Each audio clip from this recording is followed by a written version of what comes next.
Welcome listeners and viewers far and wide, from the beaches of Hawaii to the brownstones of Harlem. I'm Eric Gislason, Associate Broker and Team Leader of the Excelsior team at Brown Harris Stevens, Master Certified Negotiation Expert and Instructor, founder of Archway Partners Coaching, and your host of Shearline Negotiation Mastery, a podcast bound and determined to reclaim and restore the good name of negotiation, unlock the door to value creation, win-win solutions, and the true power of integrative negotiation. In almost every real estate transaction, there's at least one moment when the client hits the proverbial wall. They may not say it out loud, but as an agent, you can feel it. The uncertainty, the doubt, the ambiguity, the overwhelm, the feeling or sense that they're no longer standing on solid ground, or that they're slowly sinking into the quicksand of risk. Now, for different decision makers and different clients, it shows up differently. For some clients, it shows up as hesitation. They pause, stall, freeze, and spiral away from the decision because nothing feels certain except the potential negative consequences of their choices. For others, it shows up as doubt. They start second-guessing the process, the timing, the market, as well as their own strategy. Sometimes it shows up as confusion, too many numbers or opinions with context or application, too many voices, each with a different opinion. And sometimes it shows up as pure overwhelm. Everything feels like noise, fear takes over, and the client reacts with silence, frustration, anger, or resentment. No matter how it presents, the impact is the same. The client experiences a loss of control. Confidence collapses, resilience disappears, and decision-making slows. And this is precisely the power of clarity in any deal, relationship, or negotiation. And in this episode, 115 of Shearline, we are going to discuss a clarity framework you can begin implementing in your business immediately. Now, here's the key. When an agent can create clarity, offer clarity, and demonstrate clarity, everything changes. Clarity creates trust. When clients understand both the facts and the meaning behind them, they no longer have to rely on their interpretation. That understanding turns uncertainty into empowerment and makes your guidance something they can rely on. Clarity sharpens decision-making. When doubt is replaced by insight, clients think more calmly, choose more confidently, and act with intention instead of fear. Clarity fosters forward movement. With a clear plan, every step becomes purposeful. Every path appears, and the client is excited, not hesitant, to move ahead. Clarity is our responsibility as agents, but it's also the aligning of the pins that opens the lock and elevates you as a professional. Now, as I mentioned, Jared Antin, our guest today, is someone whose entire approach to real estate is built on the very theme of this episode, clarity. Jared's a New York City real estate executive, negotiation strategist, and the executive director at Brown Harris Stevens, where he leads the firm's flagship office and coaches hundreds of agents. Jared is widely recognized for his ability to simplify complex market conditions and guide both agents and clients through moments of high-stakes uncertainty. He's the creator of the Clarity Framework, a negotiation and advisory model rooted in data, context, and strategy.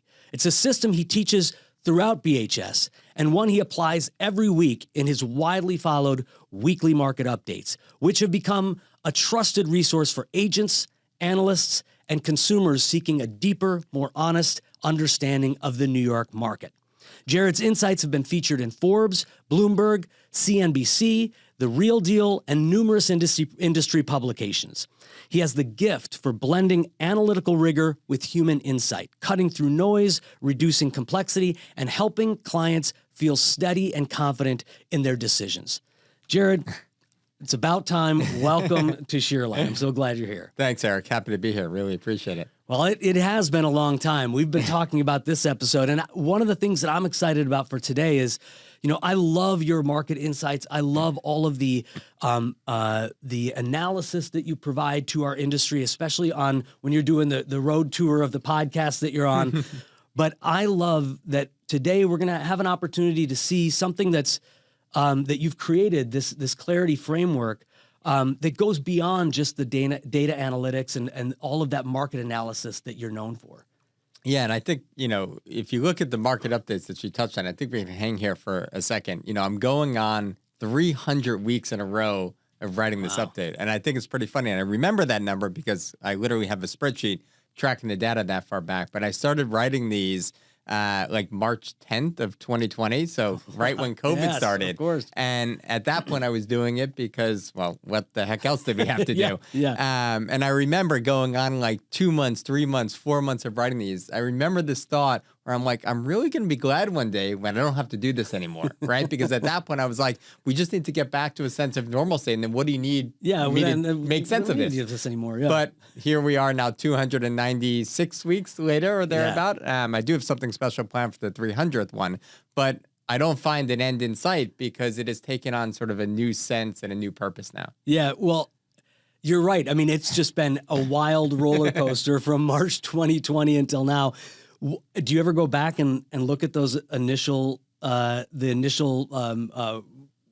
that you wrote to look at like what was actually happening and what kind of frame of mind you were going into in March, April, May of 2020? Yeah, I mean, there were so many different, things we were talking about at that point. So, the metrics and some of the angles obviously have changed over time. But I remember in those early days, it was just trying to make sense of like how many inquiries we were getting in, or like I remember writing something like, they say a photo's worth 1,000 words, but only an in-person showing's worth $1 million or something like that. Right. Yeah, exactly. So yeah, I mean, they've obviously have come a long way from what they were in those early days of, Amazing. locked up at home. That's amazing. And it has been such a gift to our industry. And obviously even more of a gift that now you're here at Brown Harris Stevens. So welcome. We're so thrilled to have you on this team and in this community in the industry. So Thank you. Yeah, I'm happy to be here. It's been, a little over 4 months, and it feels so great to be here. So good. Well, let's jump right in. I'd love to know the origin story. Like what made you start thinking in terms of data, context, and strategy? And how did the clarity framework that you've come up with, how did that take shape? So it's sort of happenstance. I mean, I was a finance econ, student. In the same sense of declaring a finance major to my freshman advisor, I also said I never want to take another math class again, to which she looked at me like I had two heads. But I'm like, no. If you put a dollar sign in front, it makes sense. It's not math. It wasn't like this abstract math that I was, dealing with in middle school and high school. So I come from this number sense. Like I live and breathe in that sort of way. And for me, it's like I needed to feel close to the numbers to be able to understand what's happening in the market on a grand scale. Because as I shifted out of being a transacting agent day to day and more on the management and then leadership, side of it, I still needed to be close to the business to be able to make sense of it, to be able to, understand and coach and guide the agent. So making sure that I had a couple key data points, and we can talk about the ones, as we move through the show. Yeah. But as being able to have those key core data points allowed me to be able to track that and keep that pulse week over week and month over month. That's great. And was it always an application to a negotiation framework, or how the psychology, because there's an interesting psychology to your framework. I mean, it's not just rooted in data. It is something that really deals a lot with buyer psychology and what's happening, in the right brain within the transaction. Correct. So the whole precipice for me starting to write these updates, again, other than being locked at home with nothing else to do, was about creating this sort of so what, right? Yeah. And it was answering that question because, again, coming from a data background, finance, econ, I would look at the market reports that get put out, and I would have trouble trying to figure out what the author wants me, the reader, to make sense of it. Right. Could I follow it? Sure. But it wasn't so clear about what is the takeaway, what's the so what. So what I wanted to do is write something that very simply gave an answer to an agent if they were ever out at a dinner party or at that point on a Zoom with a family catch-up or some weird game night, to be able to say, hey, here's what's happening in the market. So I always wanted to leave a couple sentences, a paragraph or two that took a very clear takeaway of saying, this is what's happening. And then I started applying it very clearly into if you were a buyer or a seller, what does it mean? Because it's not always the same thing depending on which side of the trade you're on. Yeah. Yeah. Now, going back to the weekly publication that you have, the breakdown, when you look at data, what are some of the most common misunderstandings that you see from agents or consumers when it comes to understanding or interpreting the data, as you talked about? Well, this is going to be a leading answer, but without the context, the data is meaningless, right? Because if you don't know what the data means or what it's telling you, then you don't have the full story, right? So they say a week doesn't make a trend, and that's true, but we can look at the week's data and we can compare to what it's done the same week last year, 2 years ago, 5 years ago. And because I have all the data sitting there in a spreadsheet, I can now be able to compare any sort of time period against any other time period super quickly. So I can start rolling up, as we move through the fall market. For instance, I was tracking a week, 2 week, 3 weeks, and we were seeing this fall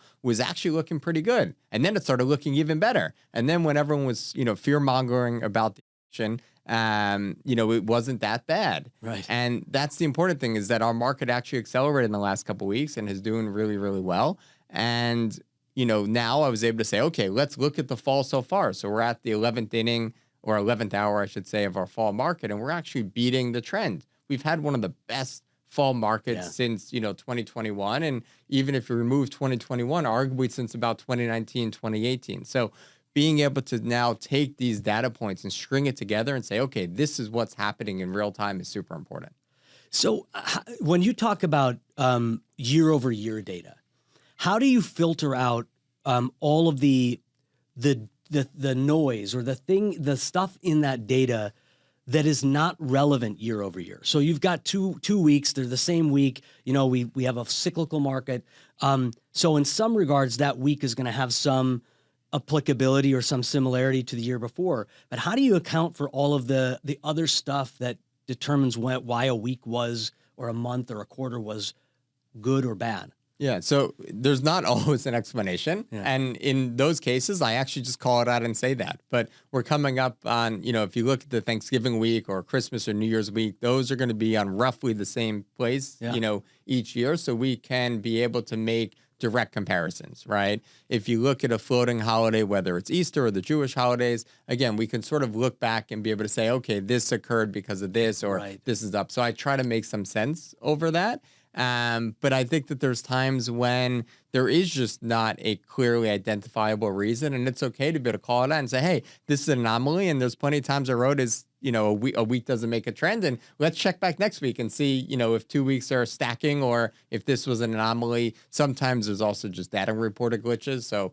with our friends at the RLS or, with some new devs that may be bulk reporting, there's some anomalies that you just have to be able to call out and know.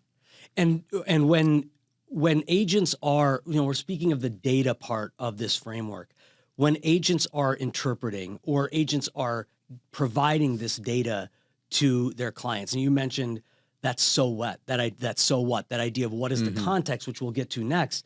But where are the common missteps that agents make when they are purely passing data along or conveying data to a client? Are there certain missteps that agents typically make? Well, the first is you have to remove any emotion from the data piece, right? So when you present data, you have to just present the data, the facts. You can't offer the contextualization or the subjectiveness there. Two is you have to also make sure you're looking at the right data points and in the right frequency. So for instance, in my weekly reports, I'm tracking every week the number of contracts signed in Manhattan and in Brooklyn, the number of new to market supply, so new listings that week in both boroughs, overall supply, the amount of pending sales, which is simply the count of things in contract but not yet closed. And really, that's it. I'm looking also at the mortgage rates and things like that, the amount of new dev deals and where's deals being done, just to make sure there's no real bulk reporting issues. But that gives me the healthy pulse. If I look at the contracts every week, I see exactly the appetite of buyers, out on the market. I also look at the Brown Harris Stevens Open House Index, which gives us, again, higher, funnel analytics about how active buyers are in the marketplace. And we want to understand the amount of supply coming on, because that's where we can understand the balance between buyers and sellers and who has the leverage, if either party. When I do my monthly reports, that's where I look a little bit more on price, median price, listing discounts, negotiability, days on market, things like that. But you can't look at price on a weekly basis because it's not going to give you that right trend. So being able to focus on the true material things that are making the market move is really where I want to focus. So what is the high impact and the least amount of metrics as possible to get that pulse? And that's why I really like demand and supply to be able to, balance that out. It's so interesting because as you were saying that, I see oftentimes what an agent will do if they're in a setting of a deal, speaking with a client. They sometimes will lead their client to what the conclusion that they want them to draw. Yeah. And so they'll sometimes draw upon weak data or data that actually isn't relevant, or there isn't enough data. It's spotty. And they'll point to one data point or two data points as a way to draw a conclusion. And, it makes so much sense that you're looking at far more fulsome data in order to make sure that the agents are conveying the truth as opposed to what their client wants to hear. That's or what correct. they want to tell them. Correct. Yeah.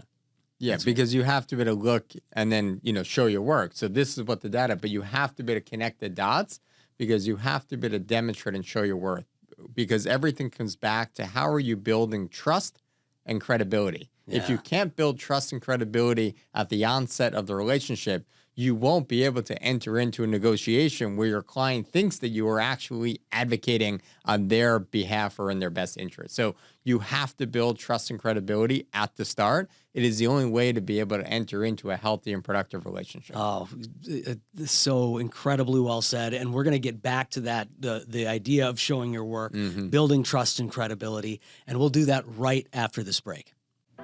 From residential and commercial closings to litigation, Romer DeBoss is your full-service real estate law firm.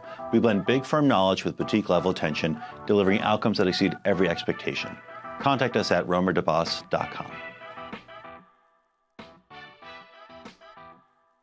Looking to stage a property but on a tight budget and timeline? Stage with Stage and Fold. Stylish, lightweight, foldable, 3D printed cardboard furniture that looks real.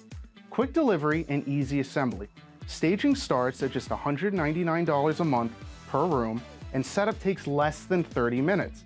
Contact us today to stage smarter, sell faster, save thousands with Stage and Fold. I'm Brian Scott Cohen, one of the top loan originators in the country, and the #1 mortgage originator at Guaranteed Rate Infinity. Guaranteed Rate Infinity arguably has the most advanced tech in the industry. Our completely digital loan process makes it easy and efficient for homeowners, from a 15-minute pre-approval to the digital application and through closing. My team and I would love to help you get into the home of your dreams. Hello, everyone. We are back with Jared Antin. All right, we were just talking about showing your work, about credibility and trust, and that leads us perfectly into the next part of this conversation. So, Jared, when you do show your work as an agent, you build trust. So how does an agent actually show their work in a way that's simple, that's transparent, and confident in building trust with that client? Yeah. So to me, the easiest way to do this is by over communicating, right? And I see this with, my son's math homework where they're like, show how you got there. It's like, I don't know, I just got there. So as an agent, we can't just say we got there, because you got there because you've been doing this 10, 15, 20 years, because you live, sleep, and breathe real estate. But that's not good enough, again, back to building that trust and rapport with the client. So over communicate. Talk to them about, hey, this is the process. This is where I got, through this. If I am asked to, tell someone what I think a property is worth, I can come up with the price like that, but I don't just spit out that number. I have to then say, hey, I got to it. And then I got to basically figure out, what did my brain just do in 30 seconds to come up with that price? And I got to figure out what work I did. But the point is, you have to be able to actually have that conversation, because only when you walk someone through that process does that help them to understand what you're saying. It brings them along that journey, and it creates the ability for you to get them from A to Z, right? Because you can get there so quick, because we do this every day, because we know it, right? But you need to be able to bring someone along. So the easiest way is to be able to buckle up and have that conversation and be able to take them through that journey. Yeah, there is that bias, that curse of knowledge or curse of expertise that we talk about, that a lot of agents fall into that trap. And the more experienced you are, the more experience you have doing the same type of deal that you're trying to communicate with your client. You just have this bias, this automatic thought that they know what I'm talking about because you know what you're talking about. And that's often not the case. Yeah. And I love this. You talked about your kids doing math homework. I mean, I've got 2 kids as well. we had like one model. There was like, this is the way that you do math, right? And now they've got like 10 different models. And the thing that I love about that is that they can choose the way that they're going to prove their answer or the way that they're going to check their answer. And I think that's also something that we as real estate agents can take some expertise and knowledge from, because we can have a model or two or three in our back pocket, so that when we show our client the data, and it doesn't seem to be landing, that we have different ways of explaining it that will meet them where they are. Exactly. Yeah. There's multiple ways to skin that cat, be able to change the way that you're explaining it. And 100%. All right. So context, let's move on to context. Yeah. So context is a part that a lot of people, not only real estate agents, but a lot of people skip, is providing context for a lot of the things that we do. And it's so important. And you've described it, as we talked about before, the so what, which I love. So how do you define context, and why is it the bridge between information and insight? Well, because here's the thing. Almost anyone can give you the data because they're just getting it from some other source, right? Yeah, you know, like you go to your MLS. Exactly. So getting the data is not the hard part. It's figuring out what do you do with it where it's hard. So to me, the clarity framework is about the data, the context, and the strategy. So the what, the so what, and then the what are we going to do about it, right? So the context is the bridge where you're able to start going through that process and showing your work that helps you be able to bring that client towards the strategy to help them achieve their goal. So this is the bridge, right? Yeah. So that's why the context is so important. It's about being able to break down what does the data mean for the person or situation or circumstances that presents it to you right now or in front of you. So again, it's going to be different if you're talking to a buyer or seller. So for instance, I'll tell a buyer that the best time to buy is literally right now. But I'll tell a seller, you're better off waiting for 6 months. Why? Because the buyer is going to buy now while there's a little less demand, while interest rates came down, and there's a little less urgency in the market. I'm going to tell our seller to wait 6 months because I think the market's actually going to accelerate into the spring. There's going to be more buyers there. So I'm using the same data. I'm giving a different context and thereby strategy. Yeah. So the advice becomes a little bit different based upon the party that you're talking to. And I think that that's great, because I think that one of the things that we can take from that as agents is you can have that conversation with a buyer and explain to them that if I were to give the same advice to a seller, this is the advice that I'd give them. Exactly. And show them that there is context that's there, and you're not just out there spewing the same thing to all of these different people. There's a reason why you would give buyer A different advice than buyer B, and seller A versus buyer B different advice. 100%. And I take that and I say that directly in front of a client. Or I've been on listing pitches and with agents, and the agents have come up to me afterwards like, Jared, I can't believe you actually said that to a client. I'm like, why would I not? Right. And it's like, I could be talking to you, Eric, a seller, right? And your home may be worth, I don't know, let's just say 2.4, right? But you want to price it at 2.8. I wish. Like, Eric, look, at the end of the day, I'm not going to waste your time, I think, too highly of you to be able to set yourself up to fail, right? And I don't want to set myself up to fail. So you may think it's a cop-out standing in front of you as a broker saying that price is the ultimate decision maker if your home's going to sell or not. But I'm telling you, Eric, it all comes down to price. So this is the number where I can do it for you. If you're not willing to do it, then maybe, I'm not the best broker to be able to execute the strategy that you want to do. And that's okay, right? So like being able to play that game, being able to have that conversation, but speak honestly and informed to the client, because more times than not, that person's going to be drawn back in by that honesty 100%. Or they're going to come back around full circle. And I'm so about doing deals, doing business with integrity. And I'm not going to compromise my own self-respect or my own, belief in what I can actually execute on or not by trying to buy a deal for a price. Yeah. Yeah. And when you've already done that trust piece, as you mentioned, when you've already shown up with that credibility and build that trust, when you say to them, Mr. and Mrs. Seller, 2.4 is the number. Right. Now there's a little bit more weight to it than just you spitting out a number. Now they've got to look in contrast to the other people that they're interviewing, Correct. the other data that they're being given, or the other answers they're being given by their agents, and go, who do I trust here? Do I trust the guy that said, yeah, sure, I'll do it for 2.8? Right. Or do I trust Jared, who looked me in the eye, who I trust and said, you're better off not selling if you're going to try it for 2.8. 100%. And if you set those expectations up front when we're negotiating for how are we going to enter into the relationship, then when it comes down to actually negotiating over a deal and price and ultimately what they're going to walk away, you've already built that because you've proven that we've already negotiated. We've already pre-litigated a lot of that. And what you probably have also done is now just gave that seller ammo to go back to that agent that said, I can get you 3.2 or 2.9 or whatever number you want to make up. And now they're going to go back to them and say, well, show me your work. How did you get there? Right. So you've actually already cut that off and showed it. So this is where I think it's so important that if you can show up as a true professional, if you're able to plant those seeds and build them where you have that trust and credibility, then you're going to blow all those agents out of the water that are going to blow smoke and try to just make up whatever number and then whittle them down later because they don't have the substance. So that's where it's so important. And agents, it's hard to get across that tranche because if you're so worried about that next deal because you need the money to eat, I get it. You're going to sort of round some corners that you wouldn't always square off otherwise. But you have to get across that sort of tranche in this business where you can be able to say no to a deal or be able to stick to your ground to truly see success in this business. And when you as an agent can recognize that for the first time you made that stance, then you know you've made it. Then you know that you're long in this business. And to me, that's sort of like this magical piece where you can start understanding that, okay, I can build a business that's going to work for me and I don't have to always work for the business. Yeah. Oh my gosh, that's amazing. And that's the framework that you have, the clarity framework, and then the fact that it helps build that trust. I always tell the people that I coach, you can play the numbers game. You can try to just stack listings, as they say, or you can, you can try to get as many people into your funnel as possible.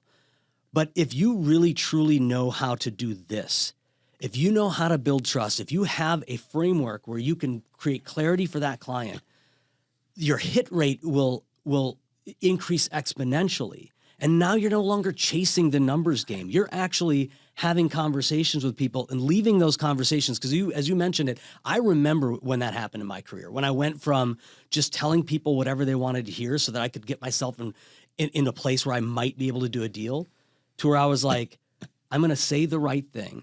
I'm going to always say the thing that I believe. I'm going to do the right thing, and I'm going to say the thing that I believe is true, no matter where it takes this deal, and no matter whether it ends up in a deal. And my business exploded at that point. And you have to look at this. So people say, 20, 30 years ago, there weren't as many teams in the business. And that's true. But you have to understand that teams didn't just get created because someone wanted to create a team. They were created in a large part out of necessity. And what happened was, the way the business was done changed. Part of this is StreetEasy and the rise of Zillow and the lead aggregators and all that stuff. But fundamentally, what has happened is more of the business is going to fewer agents. Full stop, right? A lot of times, back in the day, you worked through your kid's school or this club or that club, and it was less of a business. But this business has gotten more professionalized over the last 20 years. And what you've seen now, especially in the last 5 to 7 years, is more business going to fewer agents. You're seeing this sort of fallout of this middle where you have some agents that were able to do okay are now joining teams because they need more business, and teams, are getting arguably more business. Why? Because people are now seeking out those trusted referrals. So everything we need to do in this business, like any business, is create raving fans. We need to be able to create that experience. We need to be able to over-deliver, and we need people to be able to say, I had the best agent because they helped me accomplish X, Y, and Z. And if you can be referred and get that, then you now have that trust already, pre-credited in your bank account. You're starting in the positive, not in the negative, which just helps you land that even better. Yeah, and that kind of a lead where you have that deposit, where you have that trust in the bank account. When you as an agent are able to grow a business through that kind of a model, you're no longer chasing leads that you end up having to give a whole bunch of money on the back end for, or paying thousands of dollars just to be in the room. Correct. You're in the room because the last person who worked with you, and then down the line, and they keep repeating those words: trust, credibility, professionalism, authenticity, all of that stuff that makes you the absolute choice, as opposed to clicking on, the right side of the website to see who shows up. Yeah. I mean, as I say, this is not a hard business per se, but it's a hard business to do well because you have to just do the little things, the consistency over and over and over. And you name them right there. Trust. The biggest factor that people want on their agent is to be able to trust them. Yeah. Then they need to remember you, and you need to be able to follow up and stay in touch, because when they come around and want to sell or buy again, they need to remember that you're still alive and still in the business and didn't, right. disappear to a beach somewhere. So those are the two most important things. Yeah. Well, we're going to come back after this break and talk about the third leg of the stool, so to speak, of the clarity framework, and that's strategy. So we'll see you right back after this break.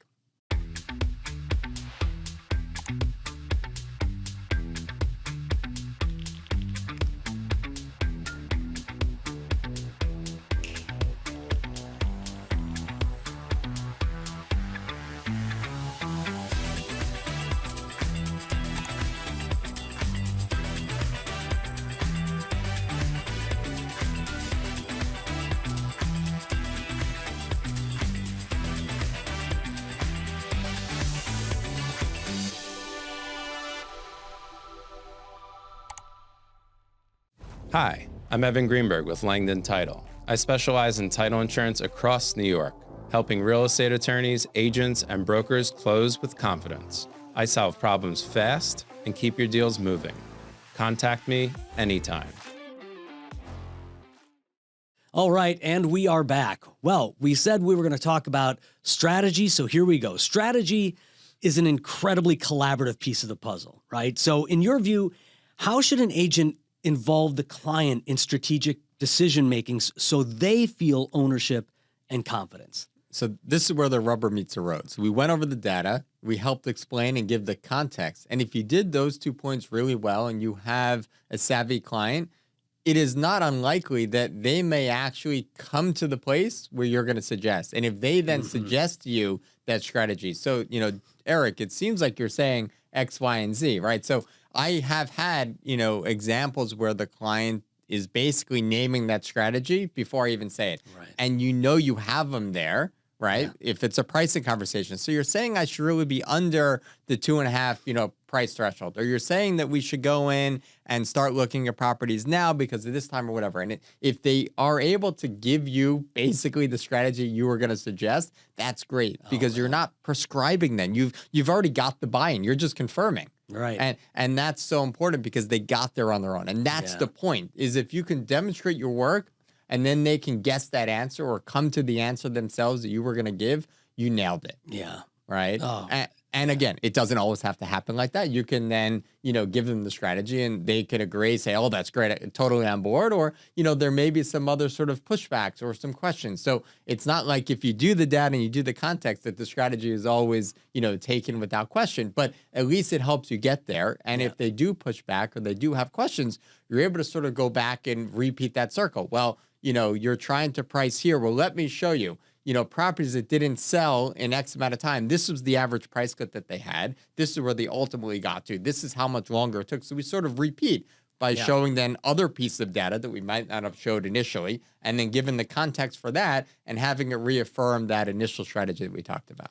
Yeah, and every decision maker, it doesn't matter who they are. If they're an analytic thinker, if they're an assertive driver, collaborative feeler, whatever the type of decision maker they are, everybody wants a plan. Right. Everybody wants a strategy. The question is, do they want you to be heavily involved? Do they want you to adopt their strategy? How do you communicate strategy to a client?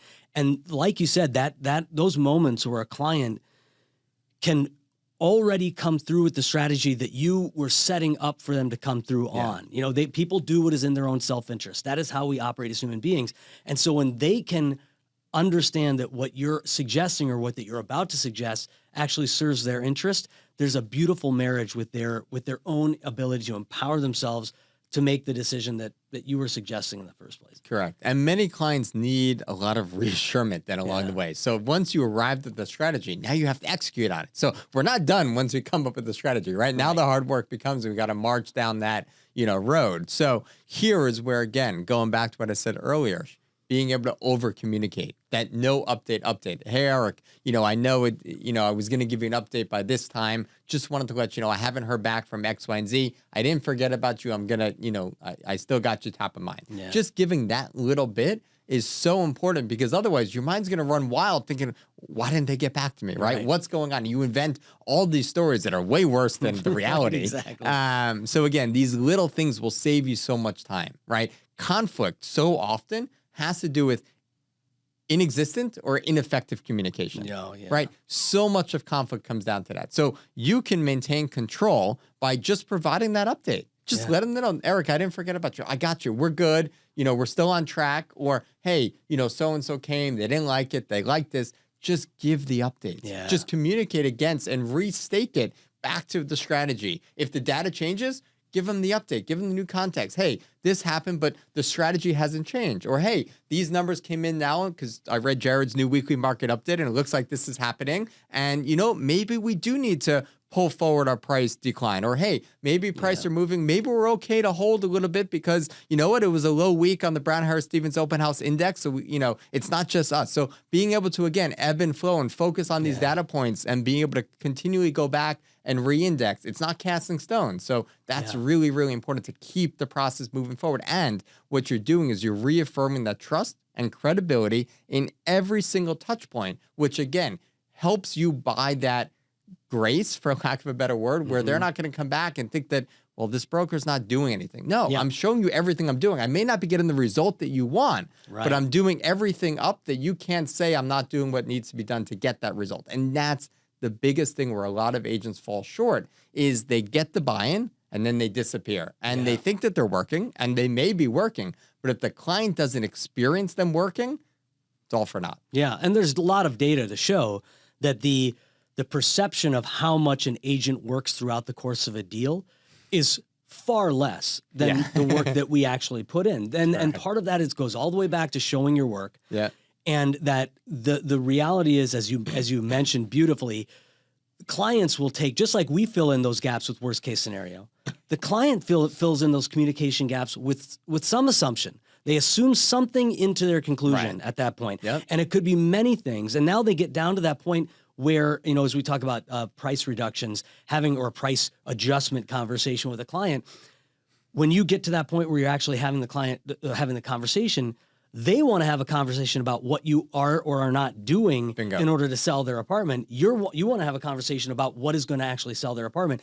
And they have come to the conclusion, not that they have to reduce price, but that you are not doing your job. Bingo. Yeah. And that's why if we're listing a property at a price higher than I believe is a slam dunk sale, at the get-go, I'm already getting an agreement, or at least having a conversation around what are the conditions that must occur for us to have that price drop conversation, right? Is it X amount of time on market? Is it X amount of time without getting a certain, offer or a certain number of showings and things like that? But one of the pushbacks I get from agents who don't want to do what I just said in terms of showing your work is it takes too much time. And to which I say, well, how much time are you going to take, trying to solve the problem when you could just prevent it in the first place, right? So to me, it's that extra couple minutes. And me, who's someone that likes control, I rather be able to control what I can control. So if I can help control the way that you're perceiving what I'm doing, more power to you and me. I want to tell you everything I'm doing, right? Yeah, it's a win-win. Totally. Yeah. All right. Well, now that we've got the framework, that we've laid out your clarity framework, we talked about the fact that there's a lot of emotion when it comes to real estate or in any sale, any industry. How does your clarity framework help reduce emotional noise and build momentum in the right direction? Well, I wish I would have come up with this 10 years ago, because when my wife and I bought our house, it was for sale by owner, and I represented myself. And, I can coach all day long, but the second it's your deal and you have your wife chirping your ear not to lose the deal, you do all the things that I would have screamed at my agent not to do, or my client. So I wish I had this to keep me calm, cool, and collected back then. But to me, being able to have the clarity framework just gives you a simplistic way to be able to go through this exercise. It forces you to show your work. And if you can follow that and being able to think, okay, what is the data? What does it mean? And what are we going to do about it? It just creates this simple framework that is fairly easy to implement. And truthfully, when I'm speaking to a client, I actually call it by its name. I'm like, look, here's how we're going to work. I'm going to introduce you to the clarity framework. We're going to go over the data, the context, and together we're going to be able to understand what do we do about it. So again, I talk to a client just like we're talking here. Like, let me literally show your work and let me call it out. Because again, what does it do? It builds that trust and credibility. Do I sound like a broken record yet? Because you're bringing the client in. You're bringing them into the fold. You're letting them see, how that sauce is made. This isn't a restaurant where you're just waiting for this dish to come out. You have no idea how it made, but it tastes fantastic. Like, that's not how real estate works. Yeah. It's not like all of a sudden they wake up and they're in their dream castle and everything's furnished and it's beautiful. Again, that's not how real estate works. Don't watch the TV shows. They're not real. Yeah. Most people want to spend a little time in the kitchen seeing the ingredients. Exactly. Right? So we have to show how that sauce is made here. Yeah. I love it. I love it. Well, now I want to tie this a little bit even more closely to negotiation. I mean, all of this stuff is obviously tying very, very closely to negotiation, but confidence in negotiation is contagious. I mean, when we're confident, we really, really help and foster that confidence with our clients. So how do data, context, and strategy together set the stage for a more confident and effective negotiation plan? So you can use the same framework if we're negotiating, right? If you're representing the seller and I'm representing the buyer, then I can use this with you. I'm going to be like, look, this is what the data, this is how I'm seeing it, and this is what we're going to do about it. You're going to accept my client's offer. But no, it gives you that same basic way. I mean, you apply it slightly differently, but you still want to be able to ground any argument in a negotiation in fact, and being able to give your flavor about, how you're seeing those facts. And together, you're going to try to come to that meeting of the minds. Yeah. I love it. I love it. Okay, one more question, then we're going to get to the lightning round. For agents listening who want to adopt the clarity framework immediately, what's the simplest way to start using it in their buyer and seller meetings? So I think the easiest way is to be able to ask the client, what are they looking to achieve? What are they looking to start with, right? Forget about what are they looking for. Forget about a 2-bedroom in this neighborhood for this price. Why do they want to move? Why do they want to sell? Why are they looking to buy? Yeah. What prompted them to inquire today? If you can understand their intent up here, then together you can start sharing some of the data about what's going on. You can give them sort of the context about when may be a good time to buy based upon, again, what is their goal? What are they looking to achieve? Are they in a rental right now? And are they looking to move before their lease is up? Are they pregnant? Are they getting married? Do they need to upsize, downsize? You have to be able to first understand what is the problem you're going to solve first, and then you can apply a framework to it. But you can't apply the framework necessarily if you don't know what you're trying to solve, right? Or what you're applying it to. So that's the number one lesson. The number two is just make sure that you actually know what's going on in the market. Have that data, have the context, and then make sense of it. And if you don't know, then ask your firm's in-house economist or ask me or ask someone that, can help sort of sanity check you and just be able to say, this is what I'm seeing. Does it make sense? Or, hey, this sort of seems off. What's going on here? So being able to just have that pulse check is so important. And if you've done those things, then it's a little bit easier to come up with the strategy because the strategy is nothing sort of new or magical, but it's really about the fact that you have had that alignment and that buy-in from the client along the way so that the two of you are aligned now to go and achieve that goal. But again, you can't set a strategy if you don't know the goal or the problem you're trying to solve. Yeah, exactly. Well, all right. So now we are going to move on to one of my favorite parts of the podcast, the lightning round. But first we got to cue the theme music. Oh boy. All right. See, I can't sing. I would have cost you so many listeners right there if I tried. You could have added a little sound. I don't know what. All right. So the lightning round is really an opportunity for us to get to know you a little bit better, things that you don't necessarily get to talk about on podcasts or in company meetings. So, this doesn't require a one-word answer. I want to hear your thoughts on this. So here we go. Question number one. Are many people in our industry have found real estate as a second or even third career, but not you? You were hooked at 16. Tell us a little bit about how your real estate journey began. Yeah, mine might be a pre-career, but I'm still going through the pre-career. I started interning actually at the local real estate office up in Chappaqua where I grew up, helping agents, with their tech needs, helping them put together pitch packages, assisting the office manager. So I've been in and around real estate offices for a long time. I got my real estate license when I was 18. and sort of never looked back. Worked as an agent for a number of years, started managing, ran another company, came over here. So I've been in and around brokerage. I had a short stint at a developer here in the city, learning some ways that they, underwrite some of their projects and doing walkthroughs and things like that. Yeah. So yeah, but it's been in and around brokerage for a long time. Did you have family in the office, or how did you end up at 16 in a real estate office? We had a family friend who was the office manager there. Oh, so nice. Yeah, and I was always interested in and around real estate, architecture and different things like that. Yeah. So. Oh, that's fascinating. Okay, so I also know that you are a fan of wine, Yes. a wine connoisseur. So if your negotiation style were a wine, Okay. what would it be and why? If my negotiation style were a wine, what would it be? That's a good question. Well, I can whine like the best of them, so I can scream really good. Yeah, not that kind of wine. Oh, not that kind of wine? Oh. I'm going to say a super Tuscan. All right. Because it's bold, it's powerful, it goes down smooth, and you're not really sure what's in it. Oh, I love it. I love it. Oh, that's perfect. Okay, leave that right there. All right. So next question. You originally dreamed of being an architect. You kind of mentioned a little bit about that. Even drafting house plans in middle school on AutoCAD. I remember AutoCAD well. I wanted to be an architect as well. And if you could snap your fingers and build that one design that always stuck with you as a middle schooler, what would it look like? Yeah. So if you're not surprised that I'm a nerd yet after this podcast, I was the one in middle school who used to thought it was fun to draw floor plans in AutoCAD. Cool. Hey, you were destined for this career, man. Yeah. I was also a varsity bowler, so there's that too, and golf. So polar opposites. Yeah, my wife got a jock, exactly. 2 varsity letters. But back to architecture. So I never liked the cookie cutter layouts. I grew up around like the Toll Brothers developments and all this stuff. And to me, they're just, I loved stuff with a little bit more like stylistic elements. So the one house that stood out had like a double vaulted sort of entry floor. But I remember that it was long on the left.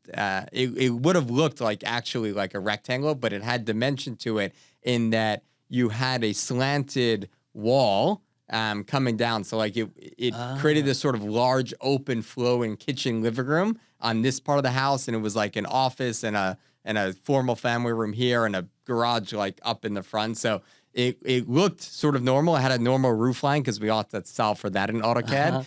But I remember that the internal flow had, sort of this irregularity to it that created this sort of, at that time, more of an open layout that wasn't exactly normal then. And I always loved the houses that had 2 staircases, in them. So you had that back staircase and things like that. So are you going to build this house or what? I haven't yet, but I've been trying to find this plan because I remember I like printed out, I had a binder of it. It was somewhere, but I haven't located the binder of like my favorite ones. But I think I literally made like 250 of these like house plans over the years. But there was 3 or 4 that really stood out as good. A lot of garbage ones, but there's really some good ones. pin drive in the back of one of your Some drawers floppy somewhere. disk. Floppy disk, exactly. Oh, that's awesome. Well, when you find that, it would be amazing to see all the things that you created back then. Or how bad they were, but remember, it was good in the head. Yeah, maybe it's better to just remember them. All right, so one more question before I ask how people can keep in touch with you and find you with all of your free time. Obviously, you obviously have a lot of free time on your hands. You serve on the Bedford's planning board. What sparked that flame? So after architecture, then I got into like urban planning and land use.